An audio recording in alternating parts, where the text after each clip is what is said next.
Hey, how y'all doing? Rudo Nyamoto here, your number one confidence coach.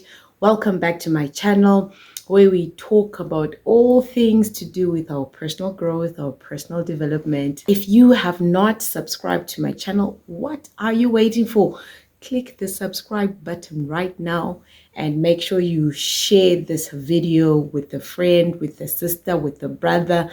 Share with anybody that definitely needs something that will nudge them in the direction of growth and becoming the best version of themselves. I want to encourage you to stay to the end because I'm going to share with you 3 exciting confidence hacks to free you from self-doubt. 3 hacks that will help you to just step away from self-doubt. You can action these on the go each and every day and measure your growth as you go. So I don't want you to miss number 3. Number 3, I'm telling you, it's like my most exciting one. And, I've been thinking through it, working through it, just revisiting and relooking my personal life. I continue to develop myself to be the best version of me. So what is number 1?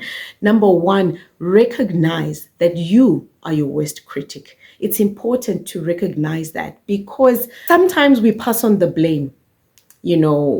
Why you're struggling with confidence. Is it because someone has spoken, someone has done this, someone has this, and you forget to actually stop and think. You are your worst critic. And you being your worst critic can literally cripple you in terms of your personal growth, in terms of, having a balanced self-esteem. Because if you see the positive in yourself, your outlook actually changes. So many of us don't see the positive because we are focusing more on the things that we want to achieve, right? The things, the desired outcome and the expected outcome on certain things. And we forget the things that we have actually achieved and celebrating, like what I always say, the micro wins, which is so important because that is the fuel that keeps you going. So when external voices, speak to you in a negative way, you won't be so quick to take that opinion to be the truth that you believe about yourself. But if you recognize that you're your worst critic and you're not doing anything about it, other voices will come and speak to you and be louder in terms of bringing the truth and the reality about yourself. So be kind to yourself. Practice self-compassion. Many of us don't practice self-compassion. We are so mean to ourselves, almost like, oh, you're talking to an enemy. You are like an enemy in your own skin. Don't over criticize yourself because it makes you second guess every other move that you make. Decisions, big decisions that you want to make, you will always want to over consult. Number 2, embrace your flaws. Being confident does not mean that you have no flaws, does not mean that you live a super perfect, flawless life. No, it's being able to embrace your flaws, knowing that this is my setback, but it's not going to set me back. Setback as in I struggle to speak in front of people, but I won't let myself lose confidence. I am going to work on that craft and be a better speaker when it comes to standing in front of people and not shy away from the crowds. So it's acknowledging, embracing that flow and making an action to work yourself out of that flow. So to be confident in yourself, you don't have to be the closest ever to perfect. You don't have to be closest ever to perfect, but moving progressively in your personal growth and in your personal development journey. So embracing your flaws, it helps you take steps to change for the better.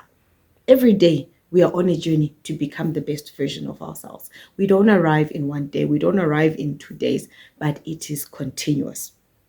A confident person is so able to accept their flaws and make positive steps towards changing for the better, becoming the best of who God wants them to become. Number 3, stop comparing yourself to others. Stop comparing yourself to others. We are all different, and that is what God designed us to be. I was sharing the other day a post on my Facebook. And I was talking about the oak tree. It takes years to reach its optimum, to say, this is who I am. I am now a solid tree. And it lives up to 1,000 years. But underground, it's taken so many so many, turns and shifts and processes to get to bud, to come out, begin to grow, and have that 20 years of I am a solid bark, I am a solid tree. So you may be that oak tree and you're comparing yourself, for example, to a tomato plant.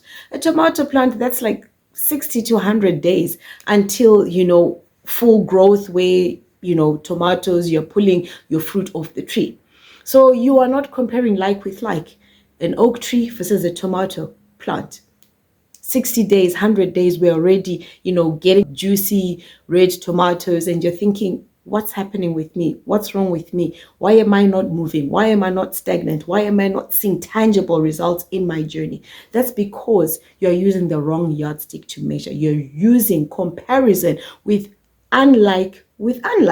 You're not comparing like with like. The only person that you should strive to be is better than who you were yesterday. Yes, there are lessons learned. I'm not saying criticize who you were yesterday, but just develop, continue to move forward based on lessons learned and not from what others are doing. Because you're not always comparing like with like. Oak tree versus a tomato plant. Looking at what others have accomplished and belittling yourself, it causes you to have such esteem struggles. You won't believe in yourself. You won't, value yourself. Your value will drop maybe from 100 to 50 because you're comparing yourself. And that comparison is causing you to shrink your personal value of yourself.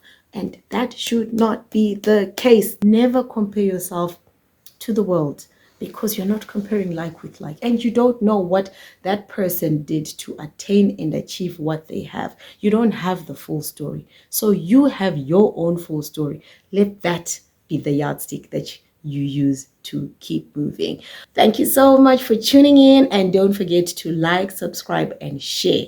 That's me for now, signing out. Bye.